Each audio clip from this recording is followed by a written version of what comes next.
শিশু বাচ্চাদের মারধর করলে আপনার জীবনে একটি বিপদ নেমে আসবেই। কেউ আপনাকে রক্ষা করতে পারবে না। বাচ্চাদের গায়ে হাত তোলা নিয়ে আল্লাহর রাসূল সাল্লাল্লাহু আলাইহি ওয়াসাল্লামের একটি স্পষ্ট সতর্কবার্তা আছে। প্রিয় দর্শক, ভিডিওটি শেষ পর্যন্ত দেখুন, কেননা যাদের বাচ্চা অত্যাধিক দুষ্টুমি করে, অনুগত নয়, বাবা মায়ের কথাবার্তা শুনতে চায় না, তাদের ক্ষেত্রে আল্লাহর রাসূলের পরামর্শ আছে না মেরে একটি বিশেষ আমলের মাধ্যমে ঠিক করা যায়। কিন্তু আপনি যদি বাচ্চার গায়ে হাত তোলেন, তাহলে আপনার জীবনে এক বড় বিপদ নেমে আসবে। অনেক মানুষের জীবন পরিবার ধ্বংস হয়ে গেছে ছোট কচি কাঁচা শিশুদের গায়ে হাত তুলে। প্রিয় দর্শক, ভিডিওটি শেষ পর্যন্ত দেখুন। এক ব্যক্তি তার ছোট বাচ্চাকে মারধর করছিল। এই দৃশ্য দেখামাত্র হযরত আলী রাদিয়াল্লাহু তাআলা আনহু দ্রুত সেই ব্যক্তির নিকটে গেলেন এবং ঝট করে তার হাত ধরে ফেললেন। ধরে হ্যাঁচকা টান দিয়ে নিজের কাছে এসে বললেন, হে আল্লাহর বান্দা, নিজের উপর জুলুম করছো কেন? তুমি কি তোমার নিজের জীবনকে ভালোবাসো না?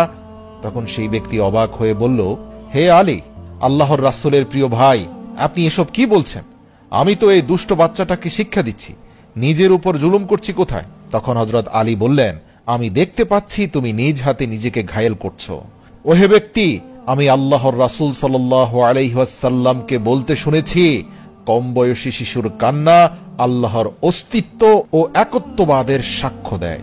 মনে রাখবে, যখন নিষ্পাপ শিশুরা ঘুমের মধ্যে হাসে, তখন তাকে ঘুমের মধ্যে নবী মুহাম্মদ ও রাসূল সাল্লাল্লাহু আলাইহি ওয়াসাল্লামের পরিবারের দর্শন করানো হয়। হে আল্লাহর বান্দা, এই কথা কখনো ভুলবে না যে যখন শিশুর দেহে রূহ আসে এবং যতদিন সে সমস্ত গুনাহ থেকে নিষ্পাপ থাকে, ততদিন পর্যন্ত আল্লাহর ফেরেশতারা আল্লাহ তাআলার রহমত এবং বরকত সহকারে সেই মাসুম বাচ্চার আশপাশে অবস্থান করতে থাকে। তোমার এই বাচ্চা গুনাহ থেকে পবিত্র, জুলুম থেকে পবিত্র, হিংসা বিদ্বেষ থেকে পবিত্র, সব ধরনের ঘৃণা নিন্দা থেকে পবিত্র। একবার কি ভেবে দেখেছ, এই সকল বিষাক্ত চিন্তা থেকে তুমি নিজে কি পবিত্র? অবশ্যই নয়। ইতিমধ্যে তোমার অন্তর হিংসা বিদ্বেষ দ্বারা কলুষিত হয়েছে, ঘৃণা নিন্দা দ্বারা কলুষিত হয়েছে, হালাল হারাম দ্বারা কলুষিত হয়েছে।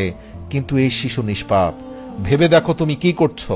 তুমি একজন পাপী ব্যক্তি হয়ে আল্লাহ পাকের নিষ্পাপ বান্দার উপর জুলুম করছো, যার ফলাফল স্বরূপ আল্লাহ যে কোনো মুহূর্তে তোমার উপরে আসমানি জমিনি বালা মুসিবত নাজিল করতে পারেন। জেনে রাখো, শুধুমাত্র নিষ্পাপ শিশুদের গায়ে ছোটখাটো ভুল ত্রুটি এবং ছেলে মানুষের কারণে যারা হাত তোলে, আল্লাহ পাক তাদের দুনিয়ার জীবনের বরকত তুলে নেন এবং দুনিয়ায় এদের অন্তরকে আল্লাহ তাআলা কঠিন করে দেন। শিশুদের গায়ে হাত তুললে মানুষের অন্তর কঠিন হয়ে যায়, তোমার হৃদয় থেকে কোমলতা চলে যাবে। মনে রেখো, তুমি তোমার নিজের শিশুর গায়ে হাত তোলা মানে হচ্ছে নিজের গায়ে হাত তোলা। তুমি যদি তোমার এই বাচ্চাকে মারধর করো, তাহলে তা তোমার বরবাদের কারণ হবে আর তোমার রিজিক থেকে বরকত উঠে যাবে। মনে রাখবে, নিষ্পাপ শিশুদের মারধর করলে আল্লাহ রিজিক কমিয়ে দেন। তখন সেই ব্যক্তি বলতে লাগলো, হে আলী, আমি আল্লাহ পাকের কাছে ইস্তিগফার করছি, আমার এই গুনাহ যেন আল্লাহ ক্ষমা করেন। এবার আপনি আমাকে বলুন, আমার এই বাচ্চাটি আমাকে অনেক বিরক্ত করে, আমি তাহলে এ থেকে কিভাবে পরিত্রাণ পেতে পারি? বুঝতে পারছি এখন থেকে আর কখনোই তাকে আমি আঘাত করব না, আদর ভালোবাসা দিয়ে বড় করব।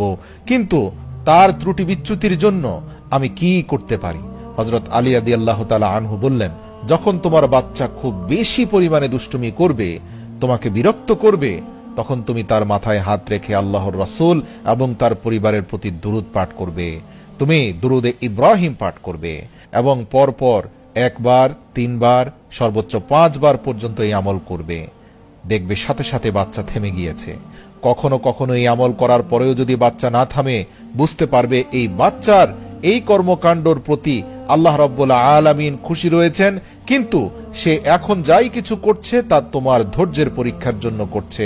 মনে রেখো, বাচ্চা কাচ্চা দুষ্টুমি করবেই, এটা তাদের স্বভাব। আল্লাহ পাক পবিত্র কোরআনে বাচ্চাদের খেলাধুলার বয়স নিয়ে কথা বলেছেন। তিনি বলেছেন, যখন ইব্রাহিমের ছেলে ইসমাইল খেলাধুলার বয়সে পরিণত হয়েছে, তখন আমি ইব্রাহিমকে বিশেষ স্বপ্ন দেখিয়েছি। এই আয়াত আমাদেরকে বিশেষভাবে বুঝিয়ে দিচ্ছে বাচ্চাদের একটি বিশেষ খেলাধুলার বয়স রয়েছে, যেটা নবী ইসমাইলের ক্ষেত্রেও এসেছিল। তাই খেলাধুলার বয়সে খেলাধুলার ছলে বাচ্চারা অনেক কিছুই করবে।